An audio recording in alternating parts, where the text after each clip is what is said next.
ओम साई राम, जय साई राम सभी को। आशा करती हूँ कि आप सभी स्वस्थ होंगे, ठीक होंगे बाबा की कृपा से। आज मैं अपना एक बहुत ही सुंदर अनुभव लेकर आई हूँ जो बाबा ने मुझे प्रेरित किया है कि मैं आप सभी से शेयर करूँ। तो हुआ ये कि कुछ दिनों पहले मैं थोड़ा सा ना ऐसे मन उदास होता है कभी कभी। वैसे मेरा मन उदास था उस दिन। ये आई थिंक 5 सितंबर की बात है, राइट। उस दिन टीचर्स डे था। तो मुझे क्लियरली याद है मेरा मन बहुत उदास था और मैं बार बार बाबा से कह रही थी कि बाबा आज मैं जानती हूँ कि आप मेरे साथ हैं, हर पल हमारे साथ होते हैं, लेकिन मुझे आज आपका एहसास चाहिए। मैं चाहती हूँ कि आप मुझसे मिलो और मेरे सर पर अपना हाथ रखकर मुझे आशीर्वाद दो और कहो कि मैं तेरे साथ हूँ और सब अच्छा ही होगा। तो फिर ऐसे में बहुत बार बार बाबा को बोलती जा रही थी। तो लेकिन दिन से रात हो गई और कुछ हुआ नहीं ऐसा। तो मैं बोली बाबा को कि ठीक है, कोई बात नहीं बाबा, I know you are with me और सब अच्छा ही होगा। तो ऐसा करके मैं बाबा को रात को बाबा को जो ये मुकुट और हार पहनाती हूँ वो उतार के सुलाती हूँ उनको और फिर सोने जाती हूँ। तो मैं उनको किया और उनको गुड नाइट बोला और मैंने बोला कि मैं सोती हूँ अभी, चलो फिर कल सुबह आपसे मिलते हैं, आप भी सो जाओ अच्छे से। फिर मैं सो गई। 4 बजे उठी। मैंने देखा, टाइम देखा कि 4 बजे हैं। तो मैंने हाथ मुंह पैर धो के नाम जप किया और नाम जप के बाद मैंने सोचा चलो मेडिटेशन करती हूँ, शायद बाबा कुछ मेडिटेशन के थ्रू एहसास दिलाते हैं। तो क्योंकि दिमाग में मन में सब वही चल रहा था अभी तक कि मुझे बाबा चाहिए। तो 4 बजे भी मैंने थोड़ा ऐसे 5 मिनट मेडिटेशन किया, लेकिन कुछ हुआ नहीं। बाबा का कुछ ऐसा बाबा होते हैं, पर क्या वो जो एहसास चाहिए था कि सर पे हाथ रख कर बाबा आशीर्वाद दें, वैसा कुछ नहीं हुआ। तो मैं बोली कि बाबा ये क्या बात हुई। एंड फिर मैंने अपना मोबाइल लिया, मोबाइल पे इंस्टाग्राम खोला तो पहला पहला मैसेज आया बाबा का कि मैं जानता हूँ कि तू मुझे सपने में देखना चाहती है और मैं जल्द तेरे सपने में आऊँगा। तो मैंने बाबा से कहा कि आप कुछ बोलते तो बहुत कुछ हो, लेकिन ऐसा कुछ होता नहीं है बाबा, this is not done. And जैसे ही मैंने स्वाइप किया एक और, तो नेक्स्ट आया नीम करोली बाबा जी का एक मैसेज आया उस पर कि मैं रोज तेरे सपने में आता हूँ, लेकिन तुझे वो सपना नहीं याद रहता तो मैं क्या कर सकता हूँ।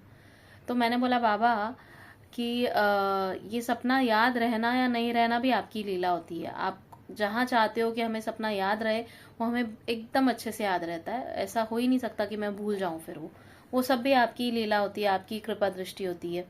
तो अब मैं उसमें क्या ही कर सकती हूँ। आप ही कहते हो ना कि आई एम द डूअर, तो आप ही सब करते हो, तो how am I responsible. And ये करके बस वो 2 पोज देखे और मैं बोला चल मैं सो जाती हूँ बाबा, कोई बात नहीं। फिर मैं सो गई। अब 4 और 6 के बीच में, मैं 6 बजे उठी थी, तो 4 और 6 के बीच में क्या हुआ, बहुत इंटरेस्टिंग सा मुझे एक सपना आया। अब सपने में मैं, मेरी मम्मा, मेरे हस्बैंड, मेरी बहन, हम सब ना एक जो श्री श्री रविशंकर जी हैं गुरु जी, उनके दरबार में हैं हम लोग। अब श्री श्री रविशंकर के दरबार में हम लोग हैं और बहुत लोग हैं। वहां पर ना क्या रूल है कि एंटर करते ही राइट साइड में एक श्री कृष्ण और राधा की मूर्ति है। वो कहते हैं कि पहले वहां दर्शन लो, फिर गुरुदेव के आके दर्शन लेना। तो हम वहां गए, मैं और मेरी मम्मा वहां गए और हमने दर्शन लिए। और वहां ना हल्का ऐसे अंधेरा था, तो मैंने क्या किया, अपनी टॉर्च निकाली, मोबाइल का फ्लैशलाइट ऑन किया और देखी मूर्ति बहुत ध्यान से। प्रणाम किया, माथा टेका वहां पर श्री कृष्ण और राधा को। मन बहुत प्रसन्न हुआ मन। एंड फिर मैंने क्या किया, मोबाइल की फ्लैशलाइट ऑन थी, तो फिर मैंने देखा इधर उधर मूर्ति के साथ और कौन भगवान जी हैं। तो देखा हमारे प्यारे प्यारे साईं बाबा भी थे, उनकी गोल्डन कलर की मूर्ति थी वहां पर। एंड मैं बहुत खुश हुई, मैंने बोला अरे वाह बाबा आप यहाँ पर भी हो। एंड मैंने माथा टेका और फिर हम गए, गुरुदेव की तरफ चल रहे थे। तो जो श्री श्री रविशंकर जी हैं गुरुदेव, उन्होंने वो क्या कर रहे थे उस दिन, उनके हाथ में ना एक डब्बी थी, उसमें कुमकुम था। तो वो जिन भक्तों को ऐसे बुला रहे थे ना, जिन डिवोटीज को अपने पास बुला रहे थे, हाथ दे रहे थे, तो उनको बुला रहे थे और उनको टीका लगा रहे थे। तो उन्होंने मेरी मम्मा को बुलाया, पहले मेरी मम्मा को बुलाया और बोले यहाँ आओ। मेरी मम्मा को टीका लगाया और उन्हें गले लगाया। और आशीर्वाद दिया। तो मैं इतना खुश हो गई कि वाह मम्मा, कि नो मन ही मन कि मम्मा आपको तो आशीर्वाद, बहुत अच्छा आशीर्वाद मिला। And I was so happy for her कि मम्मा को ब्लेसिंग्स मिली हैं गुरुदेव की। एंड फिर उन्होंने मुझे देखा और बोले यहाँ आ बच्चे। और मैं वहाँ गई और मुझे टीका लगाया उन्होंने, और उन्होंने ऐसे सर पे हाथ रखा और मुझे गले लगाया। और और देखिए, मुझे बोलते बोलते भी मुझे रोना आ रहा है, और मैं इतना रो पड़ी उनसे गले लगकर। और उनको मैं वहीं बोल रही थी कि पता है गुरुदेव, मैं साईं बाबा को इतना मानती हूँ, और आज सारा दिन मैं उनसे जिद करती रही कि आप आओ ह्यूमन फॉर्म में और मेरे सर पे आशीर्वाद रखो, सर पे अपना हाथ रखो और मुझे आशीर्वाद दो। और आज उन्होंने आपके थ्रू ये करवाया है, और आपसे मुझे ब्लेसिंग मिली है। ये मैं मानती हूँ कि ये साईं बाबा ही हैं आप, और आपने मुझे ब्लेसिंग दी है। मैं इतना खुश हो गई। एंड फिर मैं जब 6 बजे उठी तो मुझे वो सपना याद आया। मैं अपने घर के मंदिर में जाके इतना रोई बाबा के सामने, उनको इतना थैंक यू बोला। मैं बोली बाबा आप कितने अच्छे हैं, मतलब मैं इतना जिद करती रही, पूरे मन से आपको बुलाती रही, और आपने सपने में आके गुरुदेव के थ्रू मुझे आशीर्वाद दिया। And I am so blessed, I feel so blessed Baba, thank you. मैं जानती हूँ आप हर पल साथ हैं, और हर किसी के लाइफ में सब अच्छा ही होगा। परीक्षाएं सबकी होती हैं, एंड कर्म होते हैं हमारे, इसीलिए हमारी परीक्षा होती है। लेकिन आपका साथ और आपका एहसास जब जब होता है, तो वो जो स्ट्रेंथ होती है ना, वो और बढ़ जाती है। वो हम मानते हैं, हम जानते हैं कि आप साथ में हो, लेकिन कैसे जब मम्मी पापा भी हमारे जो हैं हमें आके आशीर्वाद देते हैं और हमें गले लगाते हैं, और जब कहते हैं कि बच्चे सब ठीक होगा, तो you know that strength increases on its own. तो बस वही हुआ कि बाबा ने जब ऐसे श्री श्री रविशंकर के गुरुदेव के थ्रू मुझे आशीर्वाद दिया, तो मुझे बहुत बहुत ब्लेस्ड फील हुआ। एंड मैं रुकी हुई थी कि मैं कब आप लोगों से ये शेयर करूं। एंड आज मुझे वक्त मिला है, आज थर्सडे भी है, तो मैंने सोचा बाबा का आशीर्वाद जो है आप सभी के साथ शेयर करूं कि बाबा हम सब के साथ हैं। आप उन्हें बहुत दिल से पुकारिए। एंड बाबा जानते हैं कि उन्हें अपनी प्रेजेंस कब और कहाँ दिखानी है। जब बहुत ज़्यादा ज़रूरत होती है तब वो प्रेजेंस दिखाते हैं, और नहीं भी दिखाएं तो वो हमेशा हमारे साथ हैं। इस बात का विश्वास रखिए, और ये मान के चलिए कि बाबा आपके बगल में, आपके साथ हमेशा हैं, आपके अंदर भी हैं। और ये एक लीला थी। और दूसरी लीला एक ये हुई कि जब अनंत अभी गणेश फेस्टिवल अब जब शुरू होने वाला था 9th को आई बिलीव, तो 8th रात को मेरे यहाँ हम अगले दिन छुट्टी थी, तो मैं और मेरा बेटा ना हम बैठे हुए थे। वैसे हम जनरली 10 साढ़े 10 तक सो जाते हैं, तो अगले दिन छुट्टी थी तो हम बैठे हुए थे, थोड़ा कुछ बातें कर रहे थे, टीवी देख रहे थे। तो रात को 11:15 मेरा बेटा बोलता है, अंदर सोने आ रहा था, कि मम्मा उसने मुझे एक स्वास्तिक दिखाया।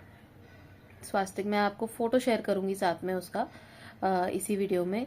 उसने स्वास्तिक दिखाया कि मम्मा ये कहाँ से आया, ये स्वास्तिक किसका है। और मैं हैरान हो गई कि ये किसका है, बिकॉज ये हमारा तो नहीं है। मैंने फिर भी हमारे घर के दरवाजे के बाहर जाके देखा कि किसी नेबर का स्वास्तिक गिर गया हो, क्योंकि जो डबल टेप से चिपकाते हैं कभी कभी हम दरवाजे पर, तो नीचे गिर जाता है। कहीं उनका तो नहीं है, या फिर कहीं हमारा ही तो नहीं है, मैं नहीं पहचान पा रही हूँ। तो देखा तो नहीं, हम में से किसी का नहीं था। अब वो गणपति जस्ट 12 बजे वो शुरू होने वाला है, और 11:15 एक स्वास्तिक का दिखना मेरे घर पे, कहाँ से आया, किसके थ्रू आ गया मुझे नहीं पता, पर वो हमारे घर आए। और मैंने उसी दिन पढ़ा था कि पता तो होता है, लेकिन बाबा कैसी लीलाएं रचते हैं, क्योंकि उन्हें पता होता है कि वो स्वास्तिक भेजने वाले हैं। तो उन्होंने उसी दिन दोपहर में मैं पढ़ रही थी कि गणपति को स्वास्तिक बहुत पसंद है, दैट सिंबल स्वास्तिक बहुत प्रिय है गणपति को। तो मैं इतना खुश हो गई कि गणपति बप्पा का फेस्टिवल शुरू हो रहा है, और घर में स्वास्तिक का आना अपने आप, कहाँ से आए मुझे नहीं पता, किसके थ्रू आए मुझे नहीं पता, पर उनका वो आना मेरे लिए बहुत बड़ी ब्लेसिंग है। ये सब डिवाइन ब्लेसिंग्स जो बोलते हैं ना, कि डिवाइन संकेत, सिग्नल्स जो बाबा देते हैं कि आई एम विथ यू, तो जो तुम कर रहे हो वही, उसी पाथ पे चलते रहो, मैं हूँ, सब अच्छा होगा। ये वही संकेत बाबा देते रहते हैं अलग अलग माध्यमों से। तो आप लोग भी उन माध्यमों को समझिए, क्योंकि जब आप समझने लगेंगे तो आप वो बाबा से कनेक्ट फील करेंगे, बातें करने लगेंगे। और जब वो कनेक्ट स्ट्रांग होता जाता है, बातें आपकी आप ज्यादा करने लगते हो, तो आपका मन का जितना भी मैल बोलो वो चला जाता है, मन का जितना भी भार बोलो वो हल्का हो जाता है, because you are directly talking to your baba, to your god, to your everything, to your guru. तो जब हम डायरेक्ट बात करते हैं, हमें किसी और की जरूरत भी नहीं पड़ती, कि हम डायरेक्ट अपना मन उनके साथ ही बात करके हल्का करते हैं। तो आप लोग भी ये कीजिए, बाबा के साथ स्ट्रॉन्ग कनेक्शन बनाइए, बहुत बातें कीजिए उनसे, अपना समझकर। आपके घर के सबसे बड़े हैं, बुजुर्ग हैं, हमारे माता पिता, हमारे गुरु सब वही हैं, हमारे भगवान हैं। तो आप उन्हें सब मानिए और उन्हें बहुत प्यार कीजिए। आप देखिए उसके रिटर्न में आपको कितना प्यार मिलेगा। सी बिकॉज इट इज, हमारी भी कैसी टेंडेंसी होती है, हमें जहां से प्यार मिलता है हम वहां बहुत प्यार देते हैं, ऑटोमेटिकली वो होता है। तो बाबा भी कहते हैं ना, मैं तुम्हारे प्यार का भूखा हूँ। तो अगर हम प्यार करेंगे तो बाबा इन रिटर्न ऑब्वियसली हमें प्यार करेंगे। वो वैसे भी करते हैं, लेकिन जहां से उन्हें ज्यादा प्यार मिलता है वहां पे उनका एहसास भी बहुत ज्यादा होता है। तो आप भी जरूर कीजिए और देखिए फिर बाबा के चमत्कार, बाबा की लीलाएं जरूर शेयर कीजिएगा फिर हमारे साथ। यहाँ पर मैं सबके साथ शेयर करूंगी। एंड बस बाबा की कृपा दृष्टि हम सब पर बनी रहे, यही बाबा से प्रार्थना। Thank you so much everyone for listening. Kindly share the video, अगर आपको अच्छा लगा तो जरूर शेयर कीजिए सबके साथ। ओम साई राम, जय साई राम।